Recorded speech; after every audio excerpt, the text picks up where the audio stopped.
1장 12절로 17절.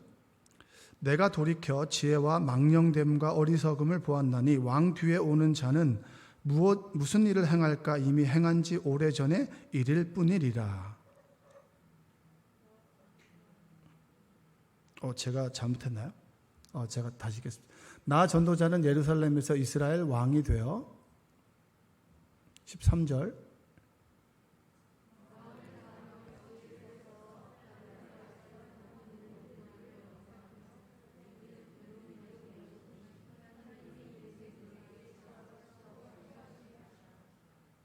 내가 해 아래에서 행하는 모든 일을 보았노라. 보라, 모두 다 헛되어 바람을 잡으려는 것이로다.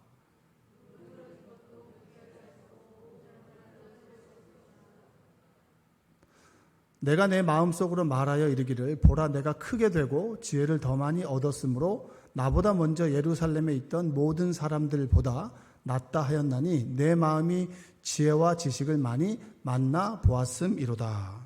함께 읽겠습니다. 내가 다시 지혜를 알고자 하며 미친 것들과 미련한 것들을 알고자 하여 마음을 썼으나 이것도 바람을 잡으려는 것인 줄을 깨달았도다. 아멘. 오늘도 하나님의 은혜가 여러분의 삶 가운데 그리고 방송으로 그리고 오프라인으로 드리는 모든 여러분의 가정 속에 함께하기를 주님의 이름으로 축원드립니다. 예전에 노자의 도덕경을 좀 읽어본 적이 있었어요. 무슨 한자로 읽은 건 아니고 해설된 걸 좀 읽었는데 한마디 한마디가 좀 함축되어 있는 의미가 있더라고요. 그래서 제일 좋아하는 건 상선약수, 최고의 선은 물과 같다. 그래서 물은 낮은 곳으로 흘러야 된다. 이런 것도 굉장히 감명을 받은 적이 있는데 그 도덕경에 보면 수유왈강이라고 하는 게 있어요. 수유왈강. 그 뭐냐면 부드러움을 지키는 것이 가장 강한 거다. 이게 굉장히 저한테 저는 남자다움 이런 거, 남자다움은 강해 보이고 이런 건데 강한 게 뭐냐? 세 보이고 세게 얘기하고 그리고 강한 인상을 가지고 있는 것이 강한 것이 아니고 부드러운 거. 부드러운 것이 가장 강한 것이다. 이렇게 수유왈강이라고 하는 그런 글이 있는데 참 제가 아주 감명 깊게 읽은 적이 있어요. 여러분, 부드러운 표정과 부드러운 말과 그리고 부드러운 행동을 하는 것이 가장 강한 것입니다. 이게 뭐죠? 소위 지혜라고 하는 겁니다. 지혜.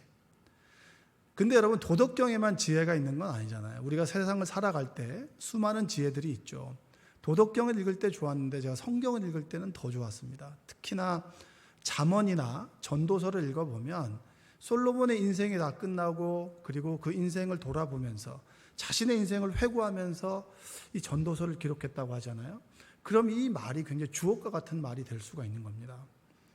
삶의 지혜. 그래서 오늘 전도서를 통해서 우리가 어떻게 인생을 좀 살아갔으면 좋겠나. 오늘 하루를 살아가는데 어떤 태도와 기준을 가지고 살아갔으면 좋을까. 그런 마음을 가지고 그런 기준을 가지고 여러분 말씀을 좀 들었으면 좋겠습니다. 이 전도서에 보면 전도자라고 하는 말이 나와요. 전도자.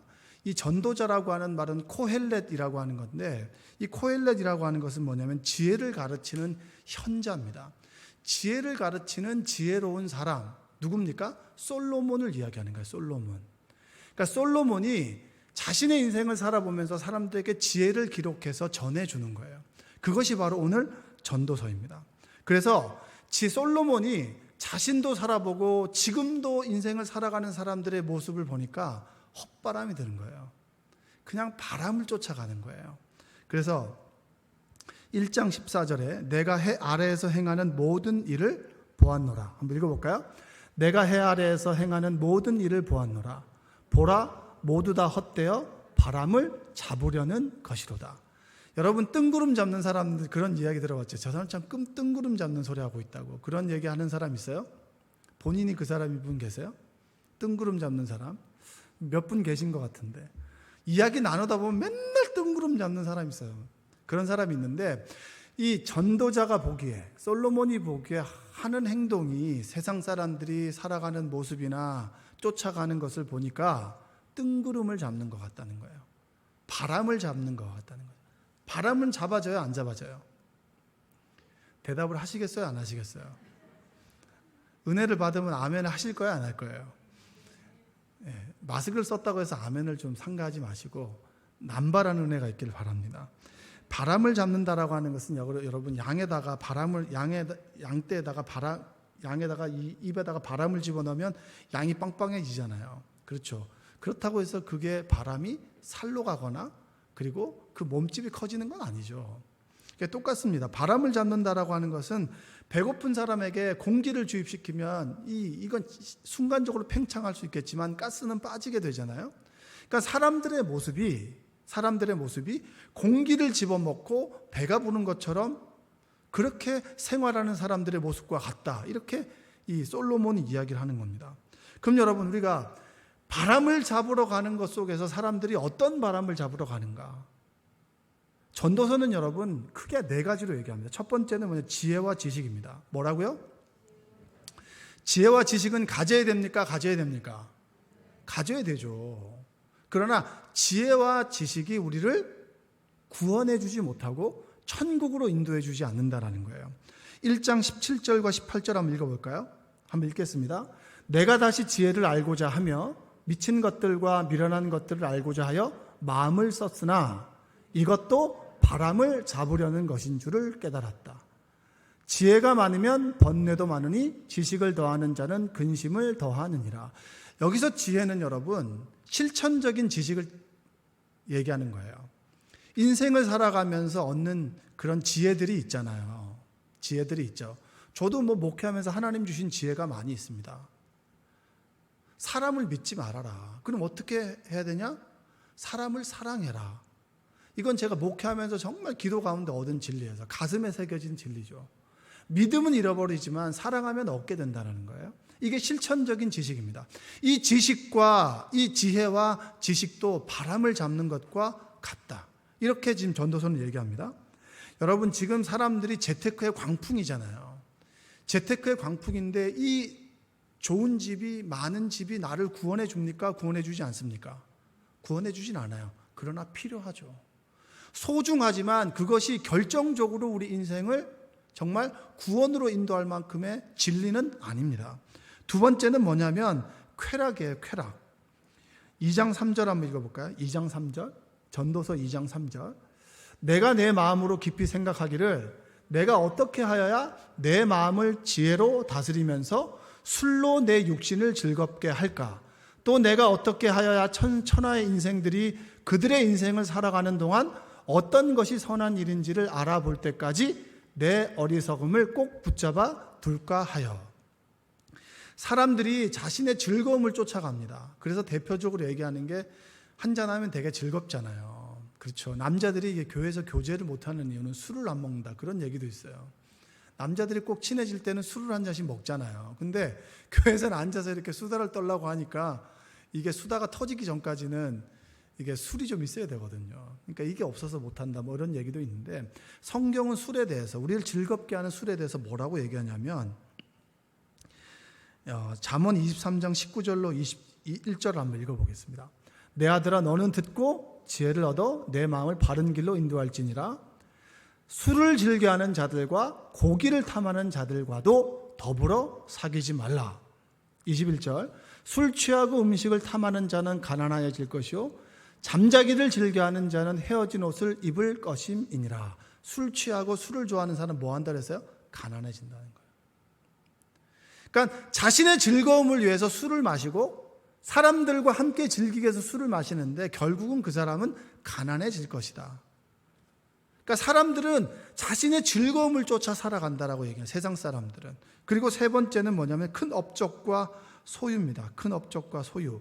2장 4절에서 8절 한번 읽어볼까요? 큰 소리를 읽어보겠습니다. 2장 4절에서 8절. 없나요? 제가 읽어볼게요. 나의 사업을 크게 하였노라. 내가 나를 위하여 집들을 짓고 포도원을 일궜다. 솔로몬이 집들을 짓고 포도원을 일궜습니다.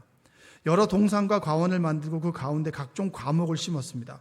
나무도 심고 수많은 아름드리 나무를 심어서 울창하게 되었어요. 근데 마지막에 뭐냐면 8절에 보니까 은금과 왕들이 소유한 보배와 여러 지방의 보배를 나를 위해 쌓고 또 노래하는 남녀들과 인생들이 기뻐하는 처첩들을 많이 뒀다. 내가 첩을 뒀고 가정을 살림을 윤택하게 했고 모든 걸, 큰 업적들을, 눈에 보이는 것들을 많이 세우고 그리고 만들고 그리고 드러냈다.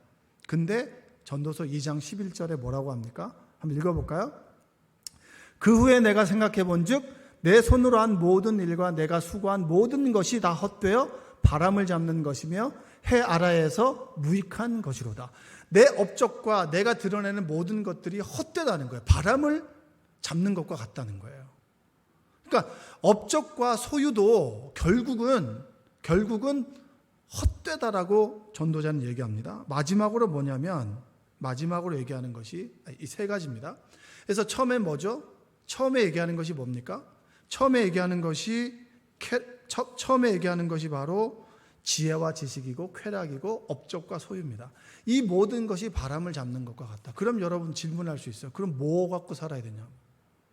여러분 지금 돈이 있으면 좋아요, 안 좋아요? 좋죠. 돈이 있어야 됩니다.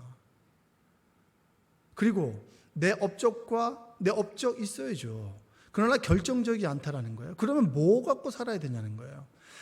여러분, 전도서는 우리의 삶의 기준을 얘기합니다.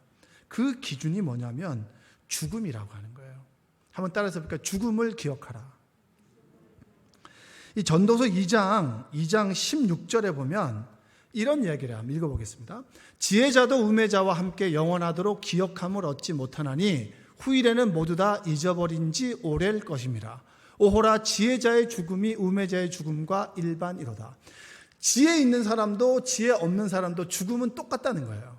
누구나 죽음이 있다는 거예요.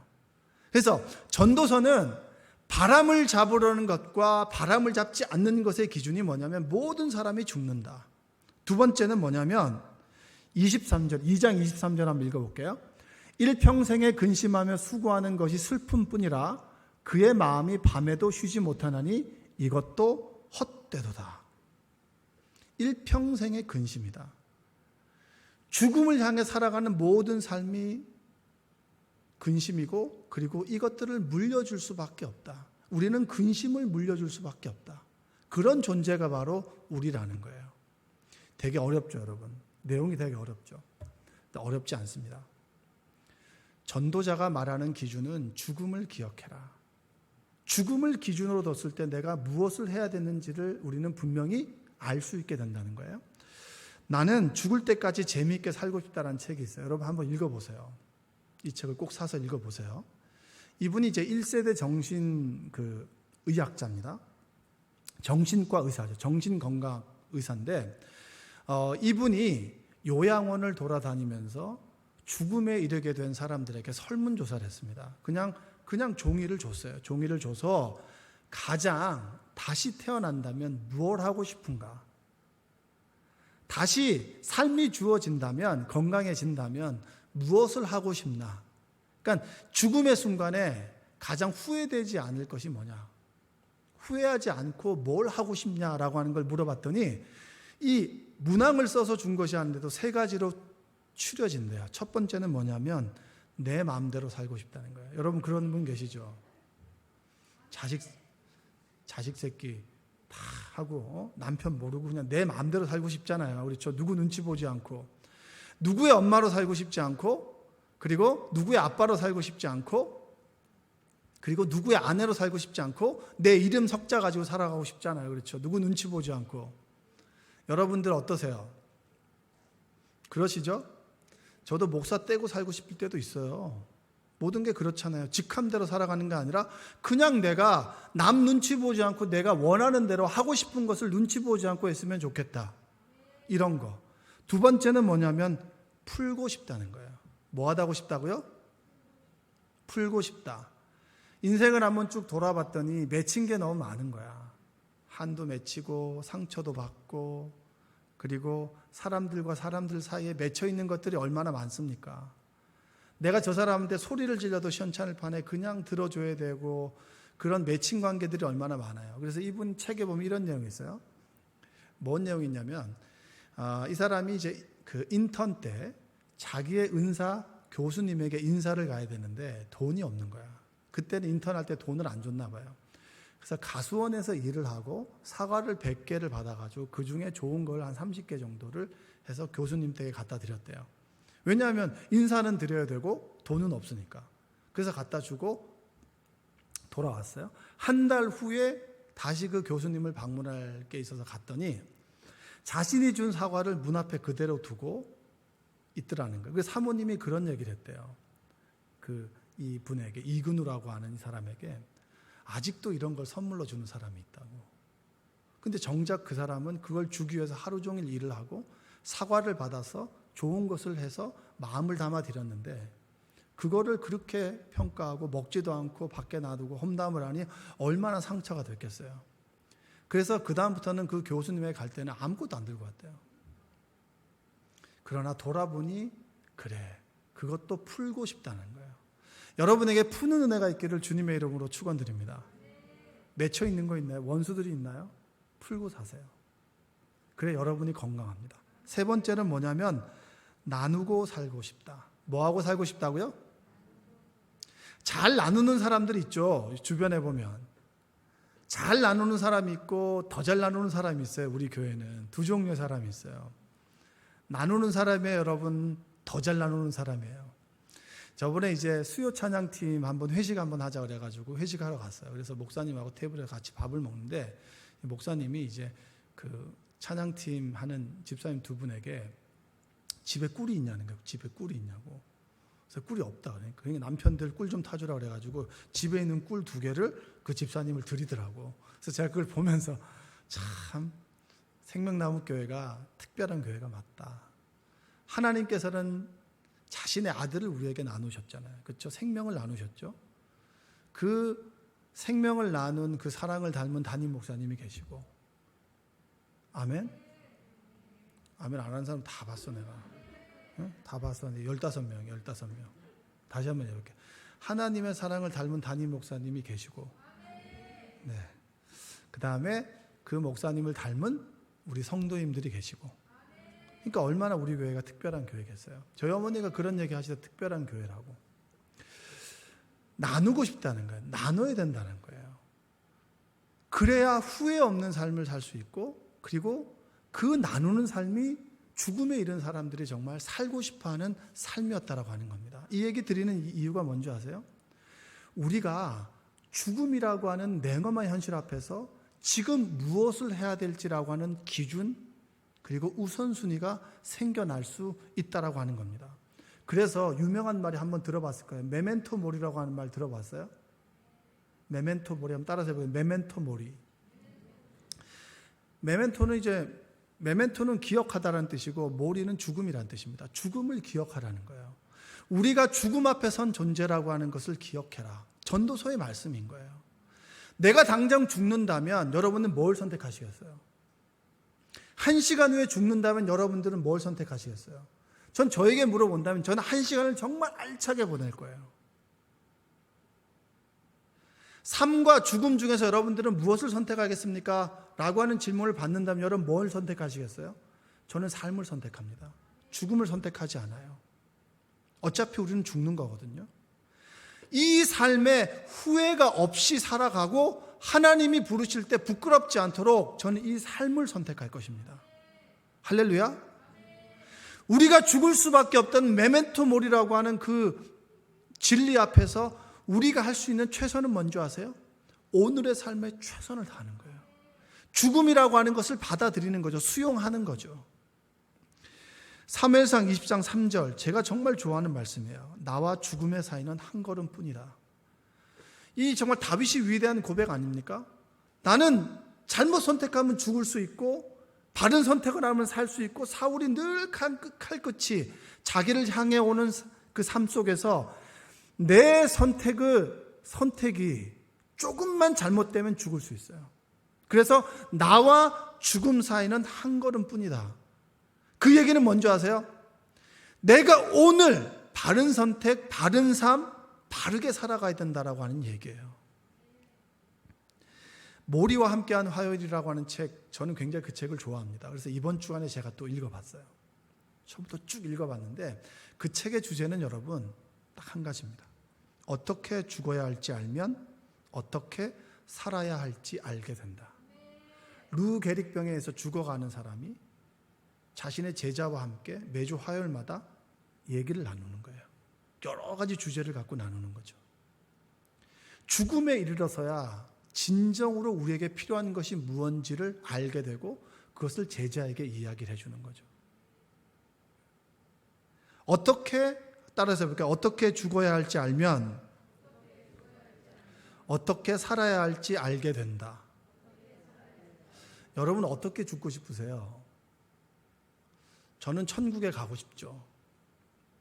천국에 가고 싶습니다. 그러나 천국에 갈 때 부끄럽지 않게 가고 싶어요. 부끄러운 구원도 있잖아요. 십자가상에서 한 강도가 주의 나라가 임할 때 저를 기억해 주십시오라고 주님께 얘기했습니다. 그럴 때 주님께서는 구원이 너에게 이르렀다라고 했어요. 그 구원은 뭡니까? 구원 받은 거죠. 얼마나 부끄럽습니까? 인생을 정말 다른 사람을 해하며 살다가 마지막 순간에 죽음을 만나 천국에 가는 것보다 일찌감치 아침 일찍 포도원에 들어가서 그 포도원에서 정말 포도원 지기 안에서 평안과 기쁨과 감사를 누리며 살아가다가 마지막에 결산하는 삶이 우리가 원하는 삶이 아닌가요? 어떻게 죽을지를 알면 어떻게 살아갈지를 알게 됩니다. 죽게 되리라는 사실은 누구나 알고 있지만 정작 자신이 죽을 거라고는 아무도 믿질 않는단 말이야. 만약 그 사실을 받아들인다면 우리는 전혀 다른 사람이 될 텐데. 너만 죽는 게 아니라 나도 죽는다. 나도 죽는다. 이런 사실을 깨닫게 될 때 정말 우리의 삶은 달라질 수 있다라고 하는 거예요. 자식을 낳아야 되냐 말아야 되냐 이런 문제 때문에 고민하는 걸 갖다가 모리한테 얘기했어요. 근데 모리는 뭐라고 하는지 아십니까? 죽음에 이를 때 자식을 낳아야 될까요? 말아야 될까요? 지금은 결혼 정년기에 있는 사람들은 자식을 놓으면은 내가 정말 구속을 받게 되고 책임져야 되고 그런 것을 얘기하지만 죽음에 이르렀을 때 자식을 낳아야 됩니까? 말아야 됩니까? 라고 하는 질문한다면 그 사람이 이렇게 타인에 대한 책임감과 사랑하는 법, 사람들과 깊게 엮이는 것을 알게 되려면 자식을 낳아야 된다. 죽음에 이르렀을 때 메멘토 모리, 죽음을 기억할 때 지금 우리가 무엇을 해야 되는지를 제대로 알 수 있는 거예요. 죽음이라고 하는 것을 내가 죽음에 이를 수 있다라고 하는 것, 당장 이 시간 이후에 난 죽을 수 있다라고 하는 걸 깨닫는 그 순간에 내가 무엇을 해야 되고 무엇을 하지 말아야 되고 삶의 명확한 기준을 우리에게 줄 수 있다라는 겁니다. 여러분들이 기억하시기 바랍니다. 죽음은 나에게도 임한다. 따라서 해보세요. 죽음은 나에게도 임한다. 저는 여러분 예수 믿은 게 제일 좋은 게 뭔지 아십니까? 죽음을 정말 두려워하고 멀리 밀어내고 생각하지도 않는 것이 아니라 늘 죽음을 생각하고 기억하고 그 죽음에서 현실을 다시 돌아봤을 때 내가 무엇을 해야 되는지를 알게 된다라고 하는 게 너무 감사해요. 그리고 죽음은 무섭고 두렵죠. 그러나 죽음 이후로 나는 하나님과 함께 있다라고 하는 천국에 있다라고 하는 사실이 지금 나에게 정말 평안과 기쁨을 준다라고 하는 겁니다. 자, 메멘토 모리, 죽음을 기억하라. 그럼 지금 내가 무엇을 해야 되는지를 알게 되겠죠. 그게 뭐냐면 카르페 디엠이에요. 오늘 설교 제목이죠. 저는 뭐 이렇게 제목을 어렵게 하는 사람도 아주 똑똑한 사람도 아니지만 이 카르페 디엠이라고 하는 걸 알아뒀으면 좋겠다라고 해서 제목을 잡았습니다. 카르페 디엠이라고 하는 뜻은 뭐냐면 일상을 즐겁게 보내십시오. 제 아내가 이제 암에 걸렸습니다. 암에 걸려 수술을 하게 되면서 참 제가 많이 생각을 하게 되더라고요. 무엇을 해야 될까 지금? 암에 걸린 사람은 치료해야죠. 그렇죠? 그리고 중병에 걸린 사람들은 치료해야 됩니다. 그러나 치료하는 그 시간도 감사하고 행복할 수 있다면 얼마나 좋을까? 우리에게 주어진 시간이 정말 내가 원하는 시간만큼 남아있건 있지 않건 간에 오늘의 일상을 즐거워했으면 좋겠다. 여러분 저는 어렸을 때부터 좀 어떤 게 있었냐면 요거 다음에 요거, 요거 다음에 요거, 요거 다음에 요게 있었어요. 지금 이 시간을 지금 현재를 살아가는 것이 아니라 내가 이후에 얻게 되면 이렇게 되겠지. 그것을 늘 쫓아다니며 살아갔습니다. 예를 들면 여러분이 월세를 산다면 월세 사는 삶 속에 감사하는 것이 아니라 우리가 전세 살면 더 좋을 텐데 전세를 향해 달려가죠. 전세를 사는 사람은 뭐죠? 내 집을 장만하면 좋겠지라고 달려가죠. 내 집을 장만한 사람은 더 큰 집을 살면 좋겠다. 늘 내일을 살아가지 오늘을 살아가지 않는단 말이에요. 여러분들은 내일 은혜를 받을 거 생각하는 게 아니라 지금 이 순간에 하나님께서 나에게 주시는 은혜를 누리고 즐겁고 행복하면 되는데, 내일 그 다음날 더 많이 갖게 되면 그런 삶을 살아가는 우리에게 전도자는 오늘은 하나님께서 주신 선물이라고 얘기를 합니다. 우리 전도서 1장 24절 한번 읽어볼까요? 사람이 먹고 마시며 수고하는 것보다 그의 마음을 더 기쁘게 하는 것은 없나니 내가 이것도 본즉 하나님의 손에서 나오는 것이로다. 여러분, 오늘 뭐 드셨어요? 오늘 식사 뭐 하셨습니까? 뭐 육산 빌딩에서 한번 뷔페 좀 갔다 오셨나요? 아니면 저기 어디 월드타워 이런 데서 좀 이렇게 대게 좀 드셨나요? 안 드셨죠? 안 먹어서 불행합니까? 아니죠. 오늘 내가 주어진 반찬이 몇 가지라도 내가 오늘 먹고 마시고 사랑하는 가족과 함께 식사를 대하는 것, 이것이 감사요, 행복이요, 기쁨 아니겠습니까? 이것은 하나님의 손에서 나온다. 뭔가 대단한 업적을 가지고, 소유를 가지고, 그 다음에 대단하게 나를 드러내지 않아도 오늘 내가 했던 소소한 일상이 감사하고 기쁘다라고 하는 겁니다. 내가 코로나가 있는 상황 속에서도 이렇게 예배 나와서 예배를 드릴 수 있다라고 하는 그 기쁨, 그 일상이 감사하다는 거예요. 그 일상을 즐기라는 거예요. 이거 끝나면 뭐하고가 아니라 지금 이 순간에 감사라는 거죠. 내가 지금 참 못나 보여요. 괜찮아요. 지금 이 순간에 감사하고 기뻐하면 좋겠다. 그리고 전도서 3장 13절 한번 읽어볼까요? 사람마다 먹고 마시는 것과 수고함으로 낙을 누리는 그것이 하나님의 선물인 줄도 또한 알았도다. 뭐라고요? 여러분이 먹고 마시고 수고하고 일을 하고 이런 것들이 오늘 주신 일상이, 오늘 하루가 하나님의 선물이라는 거예요. 그럼 여러분들은 선물을 받았습니까? 받지 못했습니까? 받았어요. 가장 소중한 선물을 받았습니다.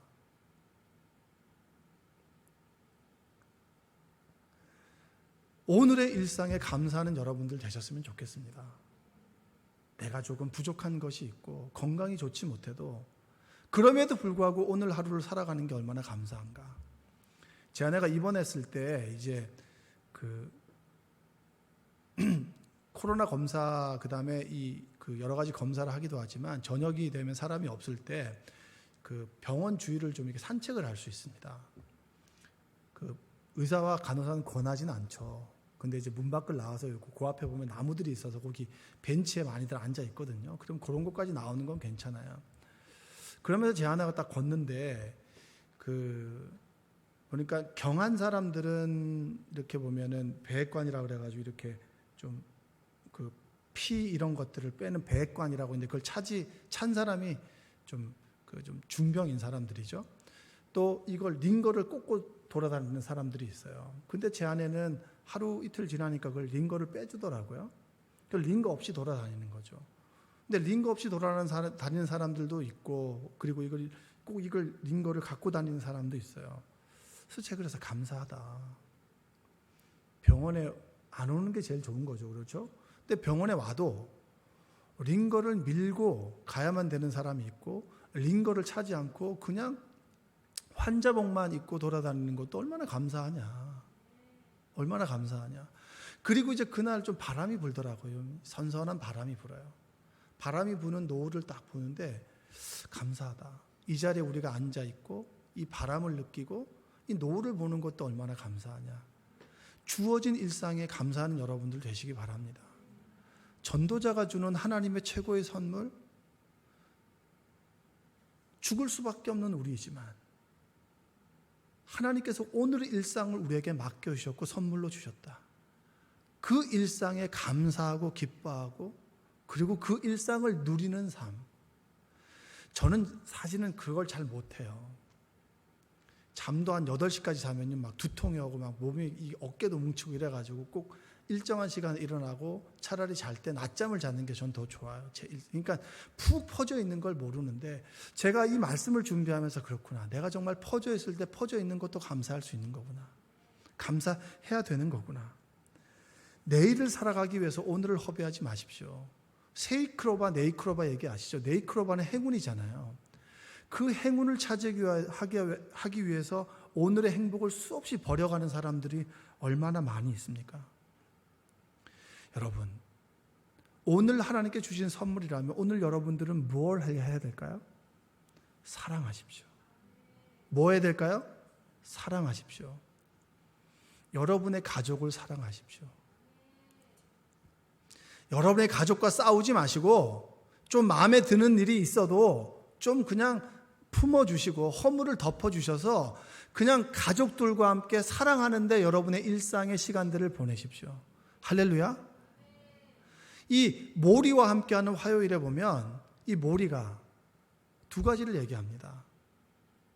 사랑하지 않으면 멸망한다. 뭘 사랑해야 되겠느냐? 가족을 사랑하라.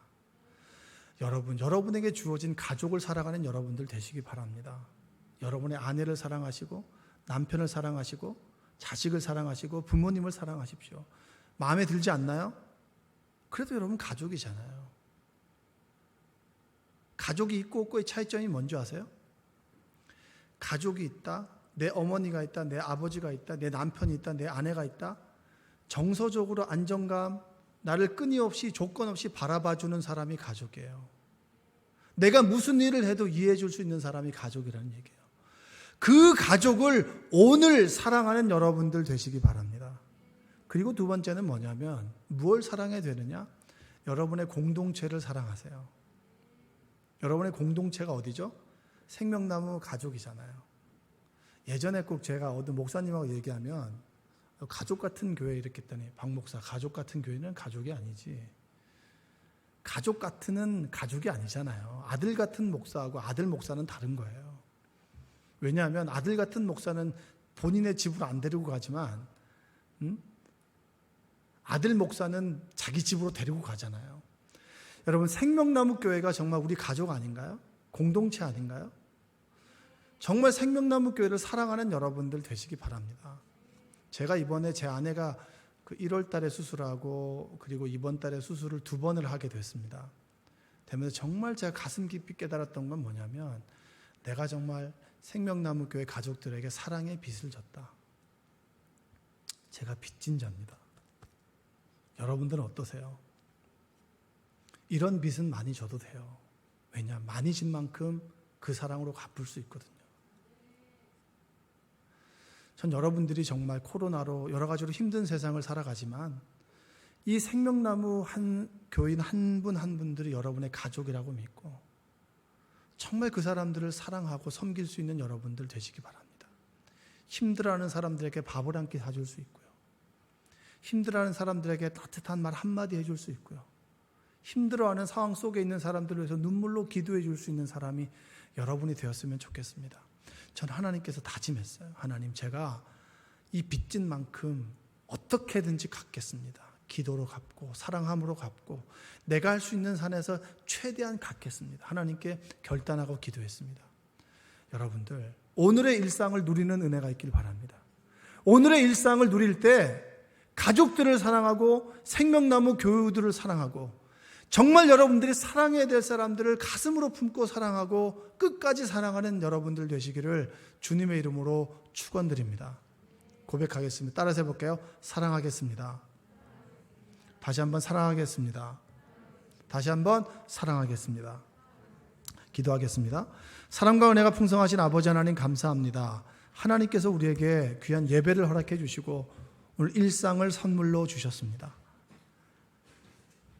죽음을 기억하는 삶인 우리가 하나님께 선물로 주신 오늘 일상을 값지게 의미 있게 가치 있게 살아갈 수 있도록 주님 도와주시옵소서.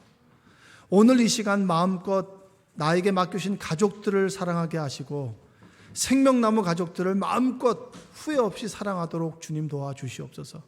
하나님께서 부르실 때 후회함이 없는 삶이 되도록 우리를 인도하여 주시옵소서. 예수님의 이름으로 기도합니다. 아멘.